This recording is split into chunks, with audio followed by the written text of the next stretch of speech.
Il est 23 heures, bonsoir à tous et merci de votre attention. Voici les titres à la une de l'actualité ce soir. Ce 23 décembre, la première dame de Côte d'Ivoire, Dominique Ouattara, a procédé au lancement de la 10e édition de Abidjan Ville Lumière. Feux d'artifice d'ouverture, décoration festive, des Jeux de lumière à l'image des grandes villes du monde. La capitale économique de la Côte d'Ivoire, Abidjan, s'illumine pour le plaisir de ses populations. Les fêtes de fin d'année sont bien présentes. Qui dit fête de fin d'année dit également et malheureusement flambée des prix des volailles observés sur les marchés. Des commerçants qui essaient de profiter de ces moments de grande réjouissance pour s'en mettre plein les poches, parfois sans raison aucune. Le prix du poulet par exemple connaît une hausse généralisée sur les différents marchés d'Abidjan. On en parle dans cette édition. Quel remède trouver face au terrorisme qui sévit en Afrique et en particulier dans la zone sahélienne, un phénomène qui n'épargne pas aujourd'hui les pays côtiers. La question était au cœur du 7e forum de Dakar sur la paix et la sécurité en Afrique. Le dossier politique de cette édition, ce sera avec Mahama Traoré. Voilà pour l'essentiel. Bonsoir à tous et merci de nous suivre. On ouvre ce journal avec ce communiqué de la présidence de la République. Le chef de l'État, son Excellence Alassane Ouattara, chef suprême des armées, a procédé le mercredi 22 décembre 2021 à la signature de plusieurs décrets portant promotion et nomination au sein des forces armées de Côte d'Ivoire, de la police nationale, des eaux et forêts et de la direction générale des douanes. Et dans le fil de l'actualité, nous le disions à l'instant dans les titres, le ciel de la ville d'Abidjan illuminé de couleurs pétillantes et ce pour le grand bonheur des populations. Ce 23 décembre, sur le coup de 19h, la première dame de Côte d'Ivoire, Dominique Ouattara, a actionné le bouton qui permet à Abidjan de scintiller. Le top départ de Abidjan Ville Lumière, 10e édition, vient d'être ainsi donné par la première dame. Top départ donné au parc Dominique Ouattara dans la commune de Cocody, en présence du ministre-gouverneur Begré Mambé, de plusieurs membres du gouvernement, de nombreuses personnalités et autorités coutumières et religieuses. Hamza Diaby. 3, 2, 1, go. Et Abidjan s'illumine pour les festivités de fin d'année. C'est devenu une tradition. Ce soir encore, la première dame de Côte d'Ivoire donne le ton. Cadre choisi cette année, le parc Dominique Ouattara de Cocody. Nous savons tous ce qu'une lueur de lumière apporte dans un endroit sombre et l'impact qu'elle a sur les personnes qui s'y trouvent quand elle fait son apparition. La joie renaît dans les cœurs et se lit sur leurs visages. Le rapprochement des uns et des autres devient plus aisé. Un sentiment de sécurité habite ces personnes.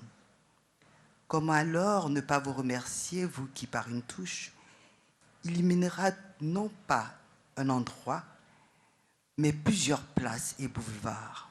Votre attachement aux illuminations et à tout ce qui touche aux activités sociales est un puissant message destiné à vos frères et sœurs ivoiriens que vous appelez à épouser les valeurs de partage, d'harmonie et de beauté de cœur, toutes choses qui concourent à l'instauration de la paix sociale afin que notre pays s'engage résolument sur le chemin du progrès continu. Abidjan Ville Lumière est désormais le rendez-vous annuel des milliers de personnes, de touristes qui affluent de partout dans le monde pour célébrer avec les Ivoiriens les fêtes de fin d'année. Donner aux Ivoiriens ce qu'il y a de meilleur est la chose que son Excellence, Monsieur le Président de la République, son Excellence, Monsieur Alassane Ouattara, votre époux, recherche quotidiennement pour ses concitoyens. Abidjan qui se drape de sa plus belle parure. Abidjan qui rayonne, qui brille de mille feux, comme pour éclairer les voies qui mènent à 2022. 2022, cette nouvelle année que la première dame souhaite belle et heureuse pour l'ensemble des Ivoiriens. Des milliers de petites étincelles qui, unies dans un harmonieux scintillement, mêlent leur beauté aux unes aux autres pour créer la plus belle des magies, celle de la solidarité. En étant solidaires, ces petites ampoules deviennent plus rayonnantes, plus belles et plus puissantes. À l'image de ces magnifiques illuminations, lorsque nous sommes unis, nous assurons à notre belle Côte d'Ivoire un magnifique rayonnement et à nos concitoyens un développement harmonieux. Aussi, le thème retenu cette année pour les illuminations, à savoir Côte d'Ivoire, solidaire et unie, est tout à fait à propos et nous incite à garder à l'esprit ses valeurs cardinales, à savoir la solidarité et l'unité pour notre pays.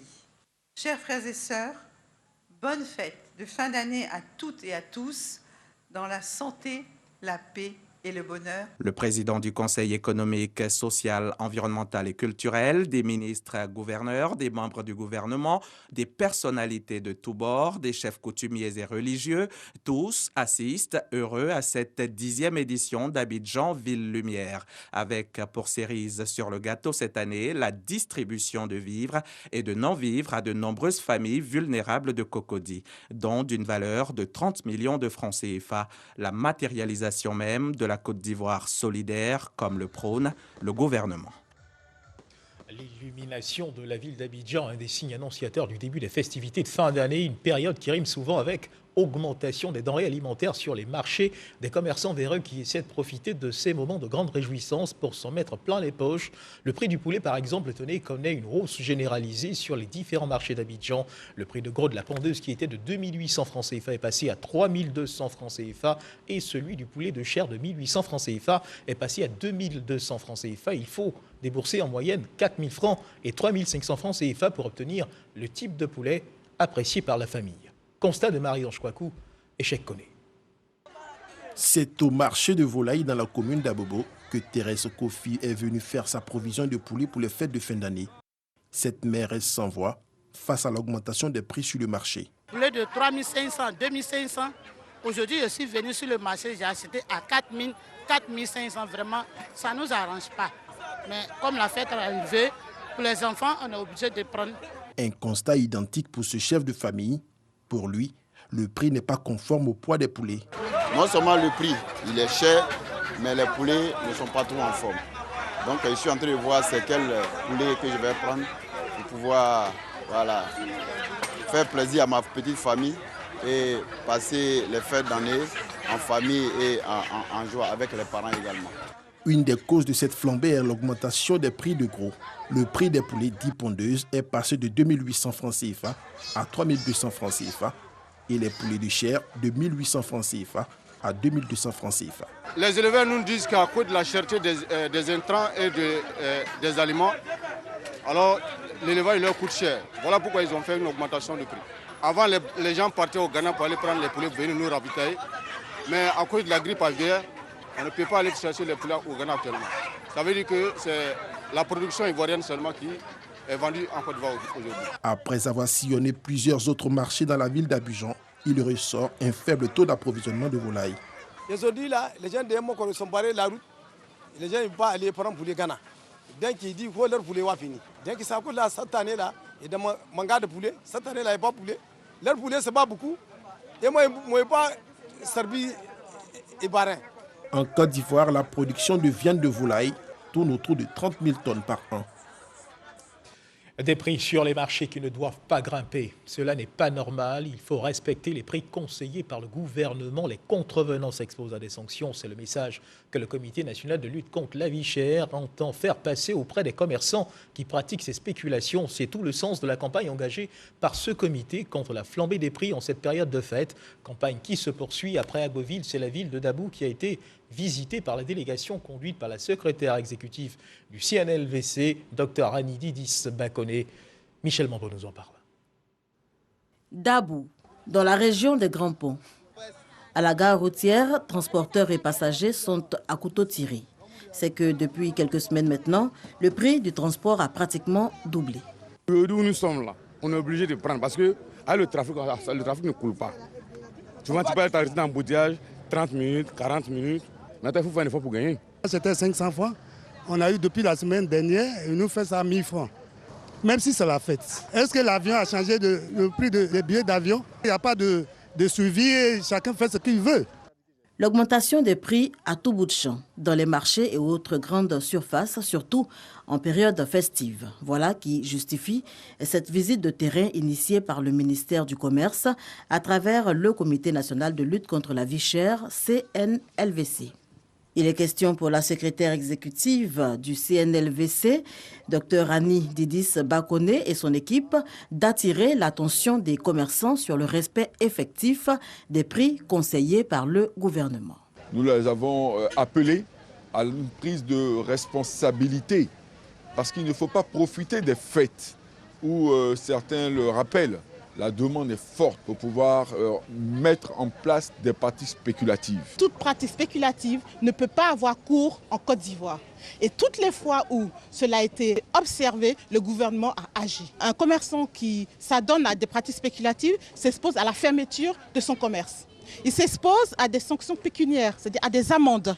Et il s'expose en plus à des poursuites judiciaires. Et pour assurer le suivi sur place, le CNLVC pourra compter sur son président local. La lutte contre la vie chère doit être une action permanente, quotidienne. Le secrétariat national de la lutte contre la vie chère nous rend visite. Je pense que c'est pour nous aider, c'est-à-dire aider le comité local à jouer ce rôle-là. Tout comme à Dabou, les 29 autres comités locaux installés à travers le pays sont déjà à la tâche pour des fêtes de fin d'année solidaires. De la viande pendant ces fêtes de fin d'année. Il y en aura, si Dieu le veut, dans vos assiettes. L'abattage de ces animaux se fait-il conformément aux règles sanitaires? Grande question, ce n'est pas toujours le cas. Eh bien, des abattoirs clandestins existent et ils sont traqués par la direction des services vétérinaires du ministère des Ressources animales et halieutiques, la direction des abattoirs du district d'Abidjan et de charcuterie, la CIVAC. Objectif, veiller à ce que ces abattages se fassent dans des conditions de sécurité sanitaire. Et vous allez le voir dans ce reportage de Jean-Louis Gbangbo à Yopougon et Songon. Certains abatteurs clandestins prennent leurs jambes à leur cou quand arrivent les équipes de surveillance citées plus haut. Reportage. 6 heures du matin. À cette heure, il règne une animation inhabituelle dans la cour du centre anti-rabique de Cocody, ex-Sodepra. Dans l'un des bureaux se tient une sorte de conseil de guerre. Les personnes même qui sont responsables d'abattage doivent être interpellées aussi. Et donc notre rôle, c'est d'endiguer ce fléau-là. C'est aujourd'hui que le docteur Vissali Kalo, directeur des services vétérinaires, et son équipe lancent la traque contre les abattoirs clandestins qui pullulent dans le district d'Abidjan. Le cap est mis sur Yopougon, un long cortège dans lequel on compte des agents du district d'Abidjan, de la Société ivoirienne d'abattage et de charcuterie, CIVAC, et du ministère des Ressources animales et halieutiques. Au kilomètre 17, sur ce premier site, les clandestins ont le temps de s'échapper, mais sans les bêtes qu'ils avaient commencé à abattre. Des porcs. Une première saisie s'opère ici, dont ce camion avec son contenu, une douzaine de porcs. Nous sommes ici à Yopougon, où les gens raffolent de la viande porcine. Mais il faut bien que cette viande-là suive un circuit normal, c'est-à-dire fasse l'objet d'un contrôle sanitaire vétérinaire qui va attester que la viande est propre et salubre. Une autre saisie s'effectuera dans la même commune, au quartier Sikoji, de la viande de porc fraîchement découpée, prête à passer au four. Les normes de l'abattage sain n'ont pas été respectées. Quand on abat un porc à l'abattoir de la CIVAC, on y met une estampille sanitaire. Là, on n'a pas vu. Il n'y a pas de code sanitaire. Plus de 300 kg de viande seront emportés par les agents de la direction des services vétérinaires. Direction la CIVAC, en zone industrielle de Yopougon. La société d'État, seule habilitée à faire des abattages de porcs. Aujourd'hui, son activité est fortement impactée par l'action des abattoirs clandestins. Ces abattages clandestins font une concurrence vraiment déloyale à la survie même de l'abattoir de la CIVAC, qui est un abattoir officiel reconnu par l'État ivoirien. Dans l'année, en tout cas depuis ces 30 dernières années, on est autour de 28 000 porcs, mais nous pensons que cette année, nous pourrons aller jusqu'à 30 000 porcs, pourquoi pas au-delà. La viande saisie sera examinée ici et affectée à des œuvres sociales si elle est déclarée propre à la consommation. L'opération, quant à elle, se poursuivra jusqu'après les fêtes de fin d'année, notamment dans les restaurants et les rayons de boucherie des supermarchés du district d'Abidjan.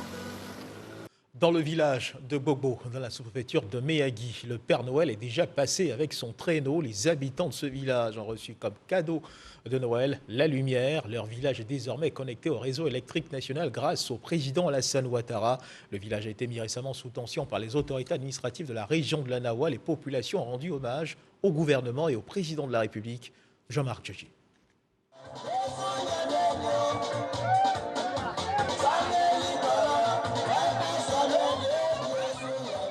C'est déjà Noël dans le village de Gbogbo, à 3 km de la ville de Méagui.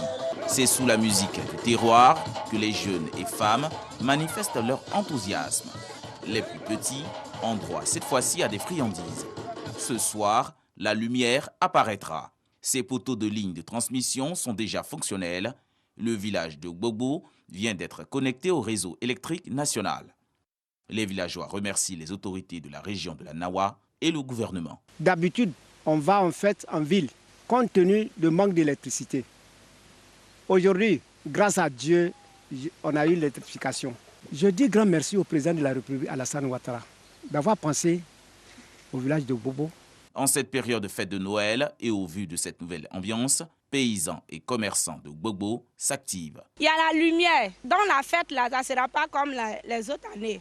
Donc cette année-là, bien fêtée. Je vais préparer nyamou, nyanya, mais poisson, à quoi? À la tombée de la nuit, le constat est clair. La bourgade de Gbogbo est bel et bien éclairée et peut désormais enclencher son développement. Les villageois pourront aborder les fêtes de fin d'année dans la joie. Et justement, en rapport avec cette célébration de la fête de Noël, sachez que le ministre de l'Emploi et de la Protection sociale porte à la connaissance des populations vivant en Côte d'Ivoire que le samedi 25 décembre 2021, jour de la fête de Noël, est déclaré jour férié et chômé sur toute l'étendue du territoire national pour les signataires de la Convention collective interprofessionnelle du 20 juillet 1977 et conformément aux dispositions de l'article 64 de la dite convention. Le samedi 25 décembre 2021, jour de la fête de Noël, est déclaré donc jour férié, chômé et payé. L'émission Bonjour de la RTI, vous la connaissez certainement, cette émission qui est désormais une sorte de signature à poser sur votre agenda en fin d'année pour vous permettre de passer d'excellentes fêtes de Noël et de fêtes de fin d'année, mais surtout de dire bonjour à la nouvelle année dans l'humour et la gaieté. Remets les couverts, qu'est-ce qui vous attend pour cette édition 2022? Le producteur délégué de l'émission était sur le plateau de 20h pour en parler. Je vous propose de suivre un extrait de son intervention. Ce samedi, dans 48 heures, le Palais de la Culture va recevoir Bonjour 2022. C'est une autre forme pour nous, n'est-ce pas, de marquer la fin de l'année, mais surtout la nouvelle année. C'est pour ça qu'on dit toujours à Bonjour pour voir le jour, le vrai jour, le 1er janvier, en beauté. À Bonjour, il y a toujours des surprises. Et en bourse, on parle des catégories. Chez nous également, on parle de catégories. Il y a les plus anciens, les cadres, n'est-ce pas, du Bonjour, qui font les beaux jours, n'est-ce pas, de la Côte d'Ivoire, de l'Afrique et de l'extérieur. Oui, on veut parler du magnifique Agalawal, Ramatoulaye, Ankadeka, Joël, Fils unique. Quelle est la deuxième? Ceux-là sont issus, n'est-ce pas, du grand casting. Nous avons Zorati, vous voyez une fillette qui vient là, mais quand elle sort des choses, c'est vraiment époustouflant. Pour parler de la troisième catégorie, cette année, c'est une autre innovation, les web humoristes. Eunice Zinon, il y a des tickets qu'il faut avoir à RTI Publicité, au Vallon, au Plateau, et sans oublier ici même au siège à la RTI. Et bien entendu, vous pouvez l'avoir également au restaurant Les Otiques, qui est juste à côté, à 10 000. À 10 000, c'est tarif unique. Tarif unique. Ouais. Cette année, la RTI a décidé de faire le cadeau de Noël, avant Noël. Voilà, Bamba Youssef, le producteur délégué de l'émission qui répondait aux questions de Kolo Coulibaly en cette période de fête de fin d'année. Sachez que le ministre d'État, ministre de la Défense, Téné-Birahima Ouattara, porte le sourire aux épouses de militaires, de gendarmes décédés en mission commandée au combat. Ce sont 399 veuves qui ont reçu des dons en vivres et numéraires d'une valeur de 60 millions de francs CFA. Un acte de solidarité qui vise à soutenir les veuves en cette période de fête. Les précisions de notre reporter Abou Sanogo vous seront données dans nos prochaines éditions. Ce qu'il faut également savoir, c'est que l'on a enregistré la remise de véhicules et de matériel informatique au pôle pénal économique et financier à Abidjan. Ce don du Conseil national de sécurité d'une valeur de plus de 300 millions de francs CFA a été remis en présence du ministre de la Justice et des Droits de l'Homme, sans Cambilé. Objectif, accroître la mobilité des bénéficiaires et améliorer le travail des agents. Angela Diallo, Abou Sanogo. 300 millions de francs CFA, c'est la valeur du don du Conseil national de sécurité destiné au pôle pénal économique et financier. Ce matériel composé d'équipements informatiques et de 8 véhicules, dont un mini-fourgon, des pick-up, 3 véhicules de type 4x4 et 2 véhicules de liaison viennent renforcer les capacités des agents dans l'exécution de leur mission. Ce matériel que nous avons reçu aujourd'hui permettra donc au pôle pénal économique et financier d'assurer sa part dans l'évaluation pays. Nous sommes heureux de recevoir ce matériel pour pouvoir donc répondre aux attentes des évaluateurs en mars 2022. Le ministre de tutelle se félicite des résultats obtenus par le pôle pénal économique et financier. Le pôle a, grâce au travail de ses animateurs, permis de démanteler des réseaux de cybercriminels qui sévissaient au trésor public, à la douane ou encore dans les banques commerciales. Le gouvernement met tout en œuvre pour faciliter l'activité judiciaire. Je vous exhorte à la persévérance et à l'abnégation dans vos tâches pour continuer à bien remplir les missions qui sont les vôtres. Créé le 29 janvier 2020, le pôle pénal économique et financier vise à mettre le cadre institutionnel de la répression, de la corruption et des infractions assimilées, du blanchiment des capitaux, du financement du terrorisme et des infractions financières connexes en cohérence avec les engagements internationaux de la Côte d'Ivoire. Vigilance, vigilance et encore vigilance. La Covid-19 continue de circuler en Côte d'Ivoire. Chaque jour, de nouveaux cas de contamination sont enregistrés. Et attention, les chiffres grimpent. À suivre l'évolution de la maladie dans notre pays.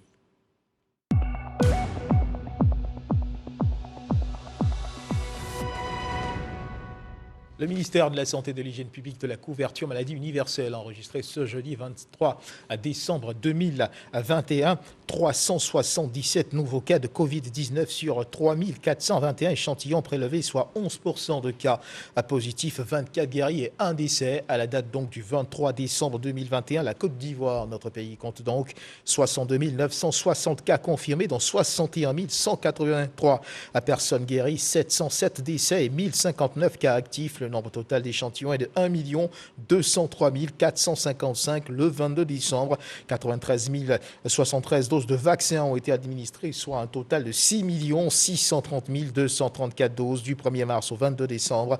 Le ministre de la Santé et de l'Hygiène publique de la couverture maladie universelle invite toutes les personnes de plus de 18 ans à se faire vacciner dans les centres de vaccination. La vaccination contre la Covid-19 qui, rappelons-le, reste gratuite et volontaire.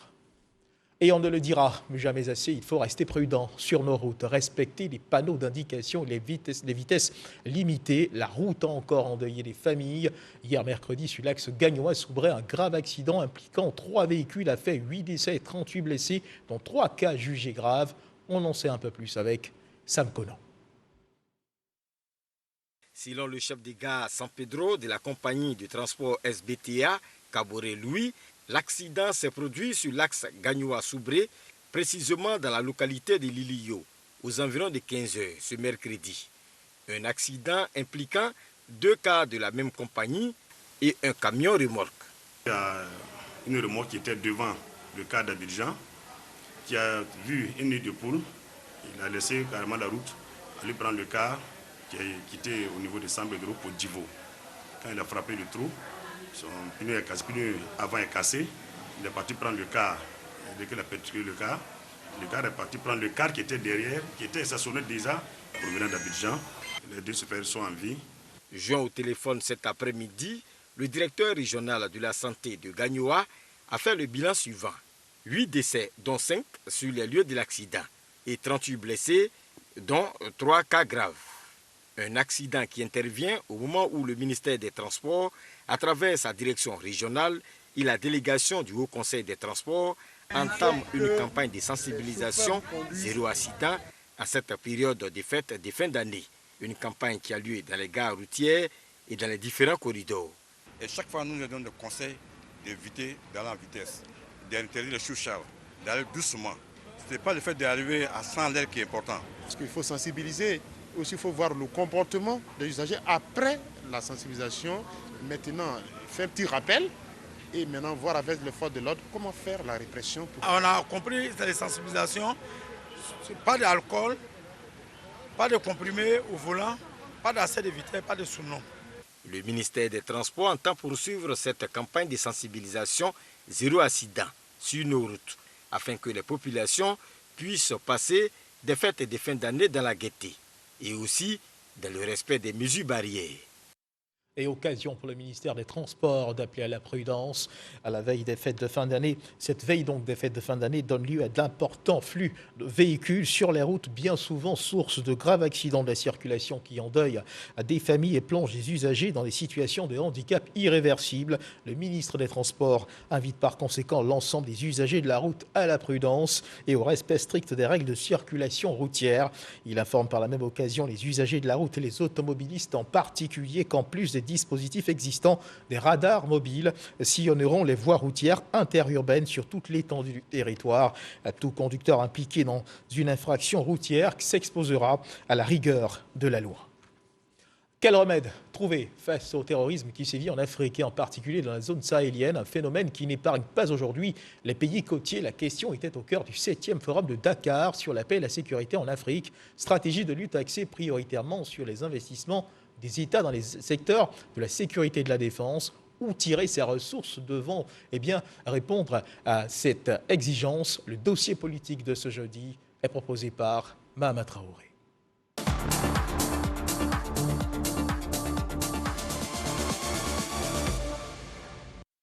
L'Afrique, 54 pays, plus d'1 milliard d'habitants. Une superficie de 30 millions de kilomètres carrés dotée d'un sous-sol riche, mais un continent encore sous-développé du fait de la mauvaise gouvernance et des conflits armés de tout genre.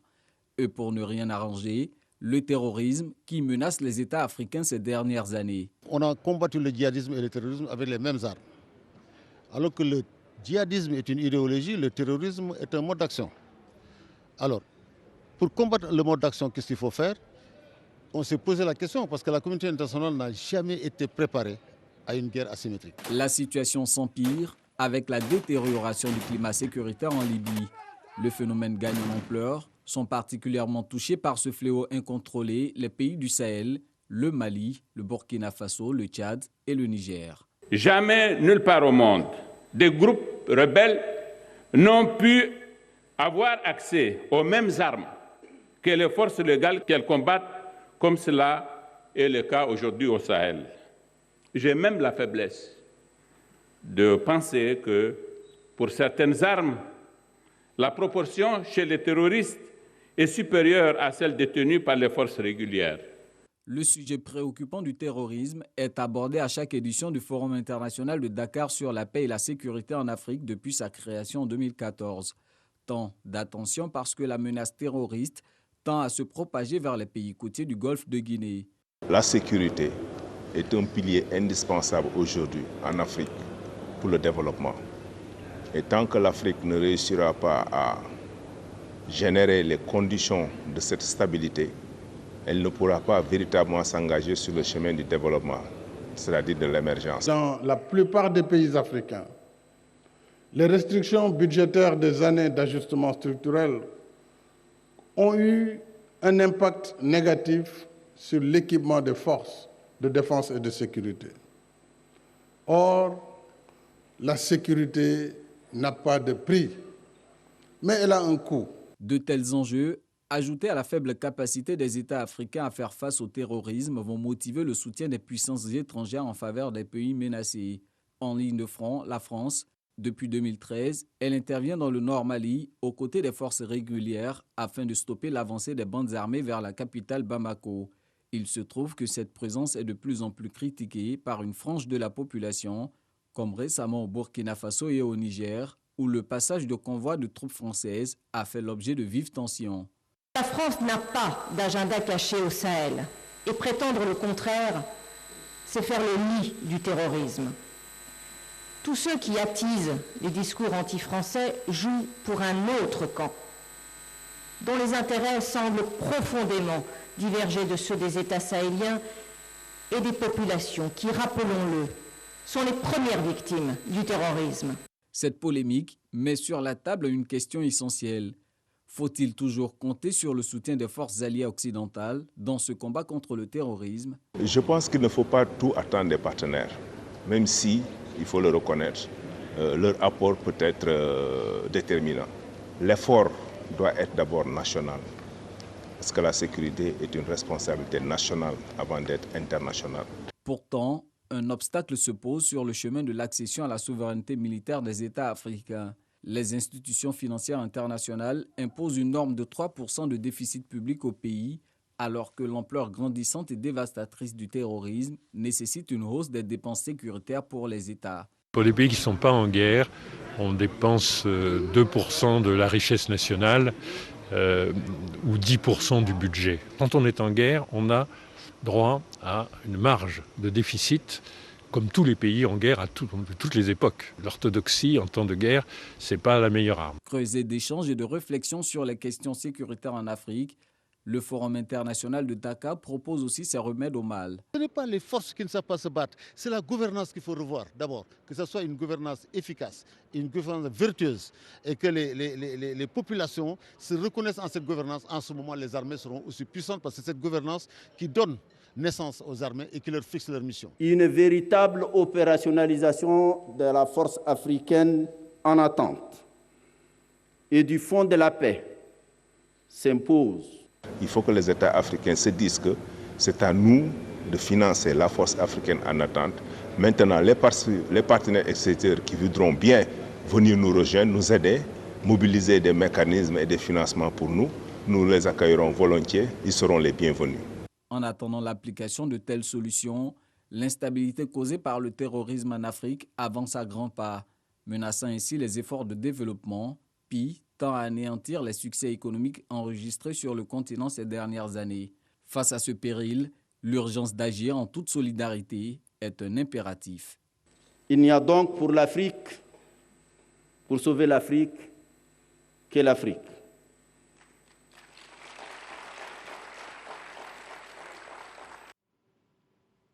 Voilà, le terrorisme, un véritable frein au développement. Quelle solution pour lutter contre ce mal? Un sujet de Mahama Traoré. Parlons justement terrorisme au Niger. Les forces de sécurité ont été attaquées dans le sud du pays, à la frontière du Burkina Faso. L'attaque a eu lieu tôt ce matin, à 23 décembre, dans le sud du Niger, à Makalondi, non loin de la frontière avec le Burkina Faso. Cette fois, les assaillants s'en sont pris à un poste de police et au pont de bascule de la douane. Et c'est sur cette information que se referment les pages de cette édition. Merci de nous avoir suivis. Agréable fin de soirée. Dieu garde la Côte d'Ivoire.